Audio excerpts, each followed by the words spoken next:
അശ്ലീല പദപ്രയോഗങ്ങൾ കൊണ്ട് ആക്രമിക്കപ്പെട്ടതിൻ്റെ പേരിൽ സ്ത്രീകൾ ഒത്തുകൂടി അശ്ലീലം പറഞ്ഞവനെ കൈകാര്യം ചെയ്ത സംഭവം ഏതാനും ദിവസങ്ങളായി വലിയ വാർത്തയാണ്. സ്ത്രീത്വത്തെ അപമാനിക്കുന്ന വിധത്തിലുള്ള യൂട്യൂബ് വീഡിയോകൾ ചെയ്യുകയും പ്രചരിപ്പിക്കുകയും ചെയ്തു എന്നതിൻ്റെ പേരിലാണ് പ്രസ്തുത യൂട്യൂബർ താമസിക്കുന്ന ലോഡ്ജിൽ വാക്കേറ്റവും കയ്യേറ്റവും നടന്നത്. തുടർന്ന് ഫെമിനിസവും സ്ത്രീപക്ഷപാതവും സ്ത്രീ സ്വാതന്ത്ര്യവും അശ്ലീലവുമൊക്കെ വലിയ തോതിൽ കേരളത്തിനു പുറത്തും ഒക്കെ ചർച്ചയായി. മുഖ്യമന്ത്രിക്കടക്കം പ്രതികരിക്കാതെ നിർവാഹമില്ല എന്ന് വന്നു. അധിക്ഷേപിച്ചയാൾക്കെതിരെയും അയാളെ കൈകാര്യം ചെയ്തവർക്കെതിരെയും കേസ് രജിസ്റ്റർ ചെയ്യപ്പെട്ടു.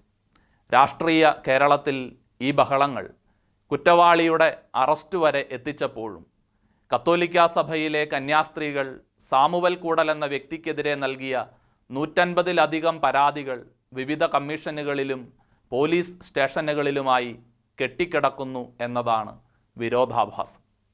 ഈ ചർച്ചകളുടെ പശ്ചാത്തലത്തിൽ സ്ത്രീവാദവും സ്ത്രീപക്ഷ ചിന്തയും കത്തോലിക്ക വിശ്വാസത്തിൻ്റെയും ദൈവവചനത്തിൻ്റെയും പശ്ചാത്തലത്തിൽ സത്യാന്വേഷി പരിശോധിക്കുന്നു. ഏവർക്കും സ്വാഗതം.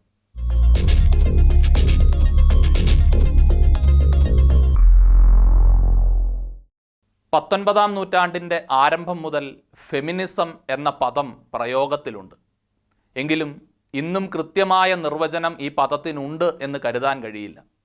സ്ത്രീകളുടെ പ്രശ്നങ്ങൾക്ക് വേണ്ടിയുള്ള അഭിഭാഷണം എന്ന് പൊതുവെ പറയാമെങ്കിലും സ്ത്രീകളുടെ പ്രശ്നങ്ങളുടെ സ്വഭാവവും പ്രകൃതവുമെല്ലാം കാലത്തിനും ദേശത്തിനുമനുസരിച്ച് മാറാവുന്നതാണ് എന്നതാണ് പ്രശ്നം.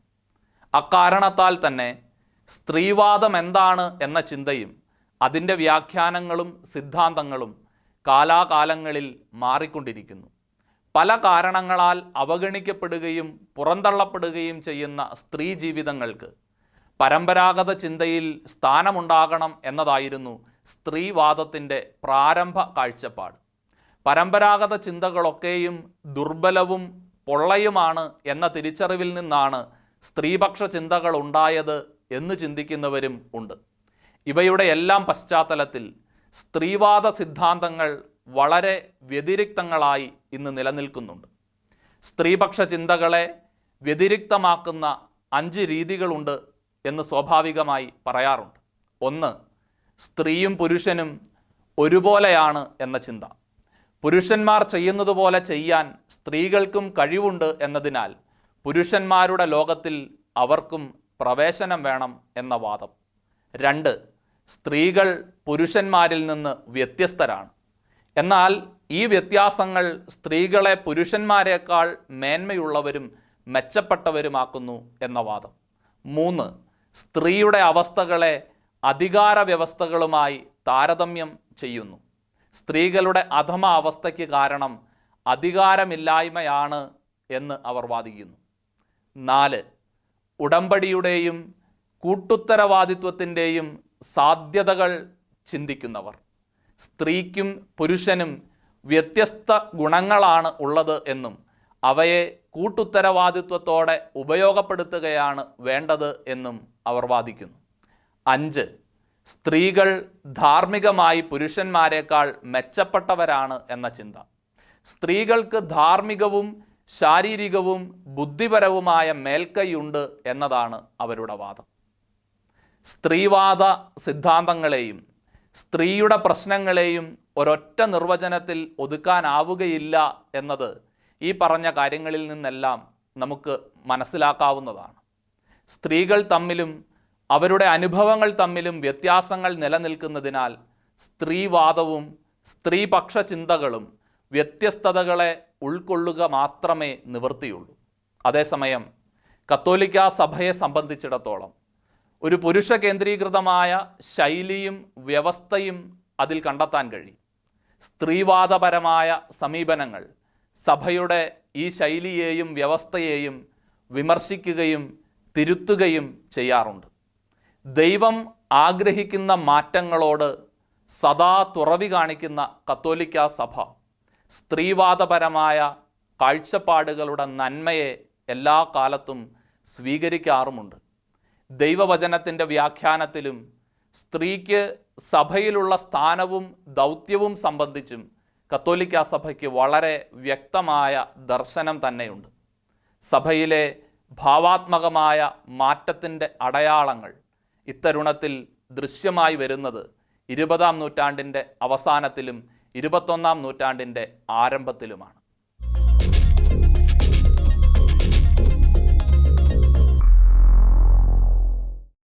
ദൈവനിവേശിതമായ വിശുദ്ധ ഗ്രന്ഥ വിവരണങ്ങൾ വിമർശനാത്മകമായി സമീപിച്ചാൽ ഓരോ പുസ്തകവും രൂപപ്പെട്ട കാലഘട്ടത്തിലെ സംസ്കാരവും ആ സമൂഹങ്ങളിലെ രാഷ്ട്രീയ, സാമൂഹ്യ, ചരിത്രമാനങ്ങളുമെല്ലാം ഇഴചേർന്ന് നിൽക്കുന്നതാണ് എന്ന് കാണാം. ദൈവിക വെളിപാടിൻ്റെ മാനുഷിക ആവിഷ്കാരം മാനുഷികതയുടെ ദൗർബല്യങ്ങൾ കൂടി ഉൾച്ചേർന്നതാണ്. വെളിപാടിൻ്റെ സൗന്ദര്യത്തെ കുറച്ച് കാണിക്കുന്ന അനേകം അവതരണ രീതികളും സംഭവ വിവരണങ്ങളും വിശുദ്ധ ഗ്രന്ഥത്തിലുണ്ട്. അവയിലൊന്നാണ് സ്ത്രീ പുരുഷ വിവേചനം എന്ന് പലരും കരുതുകയും ചൂണ്ടിക്കാട്ടുകയും ചെയ്യാറുണ്ട്. പുരുഷൻ്റെ വാരിയെല്ലിൽ നിന്നും സൃഷ്ടിക്കപ്പെട്ട സ്ത്രീയുടെ രക്ഷാകര ചരിത്രത്തിലെ ഭാഗധേയം വിശുദ്ധ ഗ്രന്ഥത്തിൻ്റെ താളുകൾ മറിയുമ്പോൾ പുരുഷ പ്രാധാന്യമുള്ള ഒരു സാമൂഹ്യ വ്യവസ്ഥിതിയിൽ പലപ്പോഴും തമസ്കരിക്കപ്പെട്ടു എന്നതിൽ അതിശയോക്തിയില്ല. എങ്കിലും ദൈവവചനം ദൈവാത്മാവിൻ്റേതാകയാൽ വിശുദ്ധ ഗ്രന്ഥത്തിലുടനീളം സ്ത്രീ പുരുഷ സമത്വത്തെക്കുറിച്ചുള്ള ദൈവിക സ്വപ്നം മനുഷ്യചേതനയെ ഉണർത്തുവാൻ പര്യാപ്തമാകുന്ന വിധത്തിൽ ആലേഖനം ചെയ്യപ്പെട്ടിട്ടുണ്ട്. മോഹങ്ങളും മോഹഭംഗങ്ങളും രക്തസാക്ഷിത്വവും കൊലപാതകവും വിജയവും പരാജയവും സമാധാനവും യുദ്ധവും സ്നേഹവും പകയും രക്ഷയും ശിക്ഷയും സ്വാതന്ത്ര്യവും അടിമത്തവുമെല്ലാം ഇവയെല്ലാം നിറഞ്ഞ മനുഷ്യജീവിതത്തിൻ്റെ വിഭിന്ന ഭാവങ്ങളിലൂടെ സ്ത്രീ പുരുഷ സമഭാവനയുടെ ദൈവിക സ്വപ്നം വിശുദ്ധ ഗ്രന്ഥത്തിൽ അതിസുന്ദരമായി വിരചിതമാകുന്നുണ്ട്.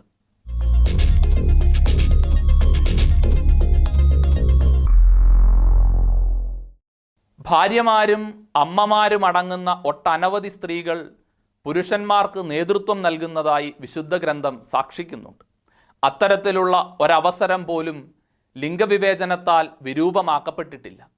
ദൈവജനത്തെ നയിക്കാൻ ദൈവം തിരഞ്ഞെടുത്ത മിറിയാമും ദൈവം നിയമിച്ച ദൈവം കൂടെയുണ്ടായിരുന്ന പ്രവാചികയായ ദബോറ എന്ന ന്യായാധിപയും ഹാമാൻ്റെ കുടുംബത്തെയും 75,000 യഹൂദ വിദ്വേഷികളെയും നശിപ്പിക്കുന്ന എസ്തേറും വിശുദ്ധ ഗ്രന്ഥം പ്രശംസിക്കുന്ന ഷേബ രാജ്ഞിയും കാൽദിയ രാജ്ഞിയും ഭരണം കൈയാളുകയോ ഭരണത്തിൽ പങ്കുപറ്റുകയോ ചെയ്യുന്ന വനിതകളാണ്.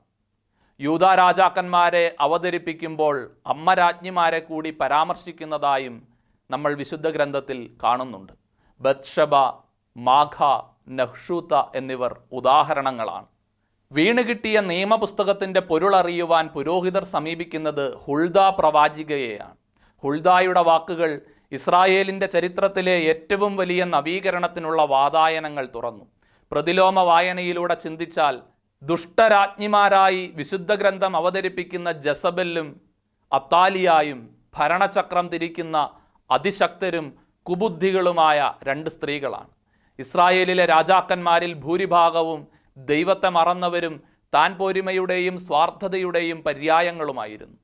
അധികാരസ്ഥാനങ്ങളിലിരുന്ന പല സ്ത്രീകൾക്കും തിരുവചനം നൽകുന്ന പ്രാധാന്യം ആകസ്മികമോ സാഹചര്യവശാൽ സംഭവിച്ചതോ ആയി കരുതുന്നത് മൗഢ്യമാണ്.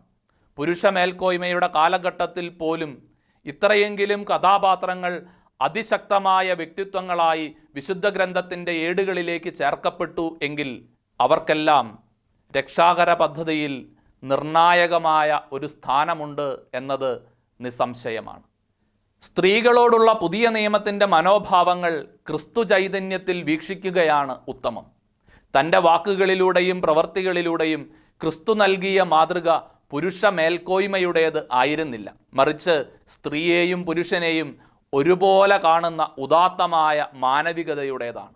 സമകാലീന സംസ്കാരത്തിലെ നൈയാമിക, സാമൂഹിക, മതപരമായ വിശ്വാസ സംഹിതകളെയും ആചാര അനുഷ്ഠാനങ്ങളെയും വെല്ലുവിളിക്കുന്ന ഒരു സമീപനമായിരുന്നു ക്രിസ്തുവിൻ്റേത്.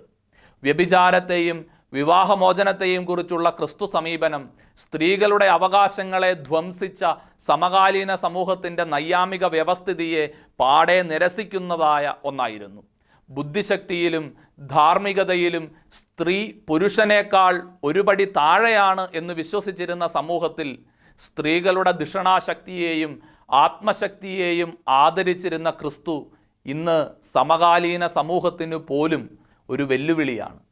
സമൂഹത്തിൻ്റെ മുഖ്യധാരകളിൽ നിന്ന് അരികുകളിലേക്ക് നീക്കി നിർത്തപ്പെട്ട സ്ത്രീത്വത്തെ തേടിയിറങ്ങി പതിവുകൾ തെറ്റിച്ച് യഹൂദ സമൂഹം വിലക്കിയ വഴികളിലൂടെ സധൈര്യം സഞ്ചരിച്ച് അവരെ കണ്ടുമുട്ടി സുവിശേഷം അറിയിക്കുന്ന അപ്പസ്തോലന്മാരായി മാറ്റുക അവിടുത്തെ സുവിശേഷത്തിൻ്റെ ആത്മാവായിരുന്നു.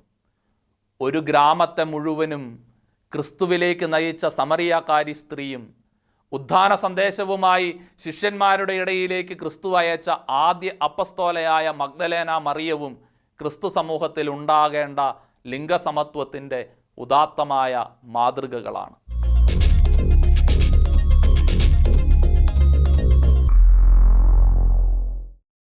മറിയം പൂർണ്ണമായും ദൈവത്തിൽ ആശ്രയിക്കുന്നവളും പൂർണ്ണമായും ദൈവോന്മുഖയുമാണ്. തൻ്റെ മകൻ്റെ സവിധത്തിൽ മറിയം മനുഷ്യരുടെയും സർവചരാചരങ്ങളുടെയും സ്വാതന്ത്ര്യത്തിനും വിമോചനത്തിനും വേണ്ടി നിലകൊള്ളുന്ന പൂർണ്ണതയാർന്ന പ്രതിരൂപമത്രേ എന്നാണ് ജോൺ പോൾ രണ്ടാമൻ മാർപ്പാപ്പ മറിയത്തെക്കുറിച്ച് പറയുന്നത്. കത്തോലിക്ക സഭയിലെ സ്ത്രീ ജീവിതത്തിൻ്റെ മാത്രമല്ല ഉദാത്തമായ വിശുദ്ധ ജീവിതത്തിൻ്റെ തന്നെ പ്രതിരൂപമാണ് പരിശുദ്ധ മറിയം. അനന്തനായ ദൈവത്തിൻ്റെ പദ്ധതിയെ അഭിമുഖീകരിച്ചപ്പോൾ ഒരു യുവഹൃദയത്തിൻ്റെ അസ്വസ്ഥതകൾ അനുഭവിച്ച മറിയം പക്ഷേ ദൈവഹിതത്തോട് ഇതാ കർത്താവിൻ്റെ ദാസി എന്ന് പറഞ്ഞു. രക്ഷാകര പദ്ധതിയുടെ പൂർത്തീകരണത്തിൽ മറിയത്തിൻ്റെ ആ സമ്മതം എത്രയോ ഉന്നതമായ ഒരു ദൗത്യ സ്വീകരണം കൂടിയായിരുന്നു എന്ന് സഭയുടെ വിശ്വാസത്തിൻ്റെ 20 ആണ്ടുകൾ നമ്മെ പഠിപ്പിക്കുകയാണ്. മറിയത്തിന് മുൻപും പിൻപുമായി ദൈവത്തിൻ്റെ തിരഞ്ഞെടുക്കപ്പെട്ട ജനത്തിൽ വിശുദ്ധരായ സ്ത്രീജന്മങ്ങളുടെ നീണ്ട നിര തന്നെ നമുക്ക് കാണാവുന്നതാണ്. അധികാരത്തിൻ്റെയും നേതൃത്വത്തിൻ്റെയും തലത്തിൽ കത്തോലിക്കാ സഭ പുരുഷാധിപത്യപരമാണ് എന്ന് വാദിക്കുമ്പോഴും ആത്യന്തികമായി അവ രണ്ടുമല്ല സഭയിൽ ഒരാളുടെ സ്ഥാനം നിർണയിക്കുന്നത്, മറിച്ച് അയാളുടെ വിശുദ്ധിയാണ് എന്ന് സഭ ഉറക്കെ പറയുന്നുണ്ട്. വിശുദ്ധി മാനദണ്ഡമാകുന്ന ഇടങ്ങളിലെല്ലാം സഭയിലെ പുരുഷകേസരികളെക്കാൾ എണ്ണത്തിൽ സഭ അംഗീകരിച്ചിരിക്കുന്നത് സ്ത്രീകളെ തന്നെയാണ്. എന്തിനേറെ കേരള സഭയിലെ വിശുദ്ധരെ മാത്രം പരിഗണിച്ചാൽ ഈ സത്യം നമുക്ക് മനസ്സിലാകും. അൾത്താരകളിലേക്ക് ഉയർത്തപ്പെടുന്ന സ്ത്രീകളുടെ നീണ്ട നിര തന്നെ ഇവിടെയുണ്ട്. പരിശുദ്ധയും ധീരയുമായ മറിയവും പുണ്യജീവിതത്തിൻ്റെ ഉടമകളായ സ്ത്രീകളും ഇപ്പോഴും സഭയിലുണ്ട് എന്ന് കാലം മറന്നാലും ക്രൈസ്തവർ മറക്കാൻ പാടില്ല.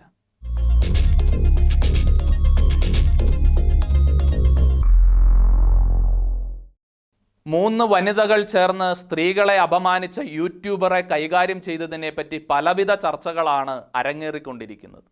മുഖ്യമന്ത്രി പിണറായി വിജയനും മന്ത്രി കെ ശൈലജ ടീച്ചറും വനിതാ കമ്മീഷൻ അധ്യക്ഷ ജോസഫൈനും സാമൂഹിക സാംസ്കാരിക നേതാക്കന്മാരുമൊക്കെ ഈ വിഷയത്തിൽ നിരവധിയായ പ്രതികരണങ്ങൾ നൽകുകയുണ്ടായി.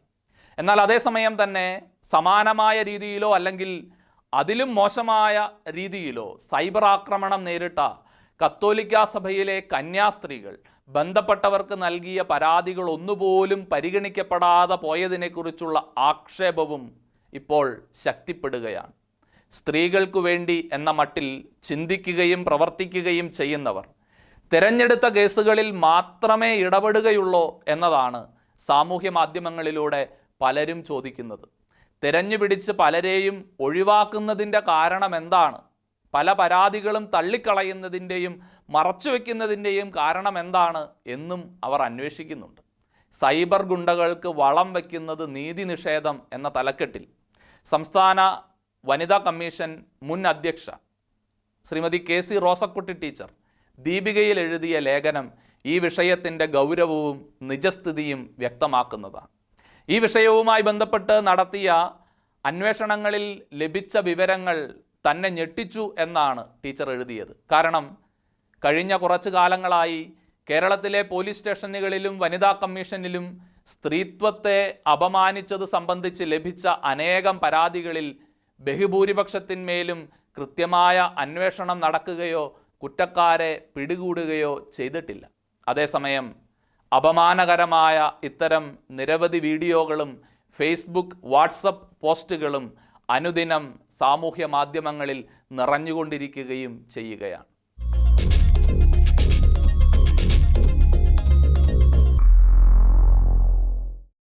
കേരളത്തിൽ ആതുര ശുശ്രൂഷ രംഗത്തും ജീവകാരുണ്യ പ്രവർത്തനങ്ങളിലും നിസ്വാർത്ഥ സേവനമനുഷ്ഠിക്കുന്ന കന്യാസ്ത്രീ സമൂഹം കഴിഞ്ഞ കുറച്ചു കാലങ്ങളായി നേരിടുന്ന ആക്ഷേപവും അപമാനവും വിവരണാതീതമാണ്.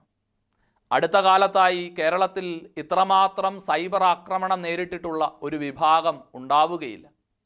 ഭാഗ്യലക്ഷ്മിയെപ്പോലെ കൈക്കരുത്തുകൊണ്ട് അതിനെ നേരിടാനാകാത്തതുകൊണ്ടാണോ ഇരകളായ കന്യാസ്ത്രീ സമൂഹത്തിൻ്റെ വേദനകൾ പുറം ലോകത്ത് എത്താതെ പോകുന്നത്? കേരളത്തിൻ്റെ പൊതുസമൂഹവും മന്ത്രിയും വനിതാ കമ്മീഷനും സാംസ്കാരിക നായകരുമൊന്നും ഇവരോട് സഹാനുഭൂതി പ്രകടിപ്പിക്കാത്തതും കുറ്റക്കാർക്കെതിരെ പ്രതികരിക്കാത്തതും എന്തുകൊണ്ടാണ്? ലളിതമായി പറയട്ടെ, സൈബർ ആക്രമണം നേരിടുന്ന കന്യാസ്ത്രീ സമൂഹത്തോട് കേരളം കാണിക്കുന്നത് കടുത്ത അനീതിയും അവഗണനയുമാണ്. അഗതികൾ, അശരണർ, എയ്ഡ്സ്, ക്യാൻസർ, കുഷ്ഠം തുടങ്ങിയവ കൊണ്ട് പൊറുതിമുട്ടുന്ന രോഗികൾ, മാനസിക ആരോഗ്യവും ശാരീരിക ആരോഗ്യവും നശിച്ചവർ, മാനസിക രോഗവും ശാരീരിക വൈകല്യവും ബാധിച്ചവർ തുടങ്ങി സമൂഹത്തിൽ ഒറ്റപ്പെട്ടു പോകുന്ന എത്രയോ പേർക്ക് താങ്ങായും തണലായും ത്യാഗപൂർണമായ സേവനം ചെയ്യുന്ന 40,000-ഓളം കന്യാസ്ത്രീകൾ കേരളത്തിലെ കത്തോലിക്കാ സഭയിൽ തന്നെയുണ്ട്. പ്രതിഫലമോ പ്രശസ്തിയോ സ്ഥാനമാനങ്ങളോ മോഹിക്കാതെ സദാ സേവന തൽപരരായി ജീവിക്കുന്ന ഇവരെ കേട്ടാൽ അറയ്ക്കുന്ന ഭാഷയിൽ അസഭ്യം പറയുകയും അപമാനിക്കുകയും ചെയ്ത ഒരു യൂട്യൂബ് വീഡിയോയ്ക്കെതിരെ പരാതികൾ നൽകിയ കന്യാസ്ത്രീകളുടെ അനുഭവം വല്ലാതെ വേദനിപ്പിക്കുകയുണ്ടായി. കേരളത്തിലെ 14 ജില്ലകളിലുമായി 160ഓളം പരാതികളാണ് ഇവർ വിവിധ പോലീസ് സ്റ്റേഷനുകളിൽ നൽകിയത്. എന്നാൽ ഒരു പരാതി പോലും 1.5 മാസം കഴിഞ്ഞിട്ടും വേണ്ട രീതിയിൽ പരിഗണിക്കപ്പെട്ടിട്ടില്ല.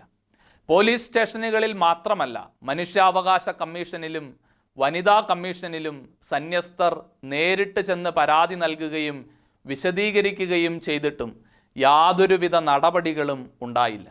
മന്ത്രിയും വനിതാ കമ്മീഷൻ അധ്യക്ഷയും ഒന്നും കന്യാസ്ത്രീകളുടെ പരാതികൾ കേട്ടതായി പോലും ഭാവിച്ചിട്ടില്ല.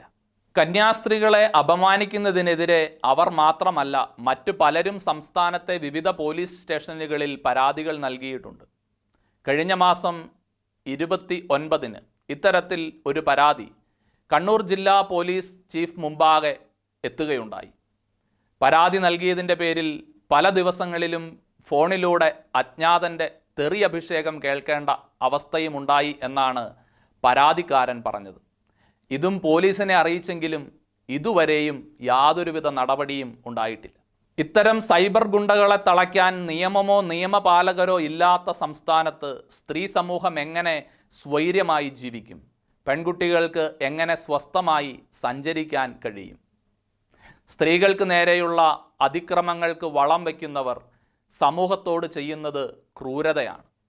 ഇപ്പോൾ ഓൺലൈൻ വിദ്യാഭ്യാസത്തിൻ്റെ ഭാഗമായി വിദ്യാർത്ഥികളിലടക്കം മൊബൈൽ ഫോണിൻ്റെ ഉപയോഗം വളരെ സജീവമാണ്. അതിനാൽ സൈബർ ലോകത്ത് ദുഷ്ടലാക്കോടെ നിലയുറപ്പിക്കുന്നവർക്ക് വലിയ അപകടങ്ങൾ സൃഷ്ടിക്കാൻ കഴിയും. മറ്റുള്ളവരെ വേദനിപ്പിച്ച് ആസ്വാദ്യത കണ്ടെത്തുന്നവരും വരുമാനം ലക്ഷ്യമിടുന്നവരും കുട്ടികളെ അടക്കം ടാർഗറ്റ് ചെയ്യുന്നുണ്ട് എന്നത് ഒരു സത്യമാണ്. അതിനാൽ സൈബർ ലോകത്ത് വൈകൃതങ്ങൾ കാട്ടുന്നവരെ കർശനമായി തന്നെ നേരിടണം. നിലവിലുള്ള നിയമങ്ങൾ അപര്യാപ്തമാണ് എങ്കിൽ ആവശ്യമായ നിയമങ്ങൾ നിർമ്മിക്കണം. അല്ലാതെ സർക്കാർ കയ്യും കെട്ടി നോക്കി നിൽക്കരുത്. വനിതാ കമ്മീഷൻ്റെ ഇടപെടൽ വിവേചനരഹിതവും നീതിയുക്തവും ആയിരിക്കണം.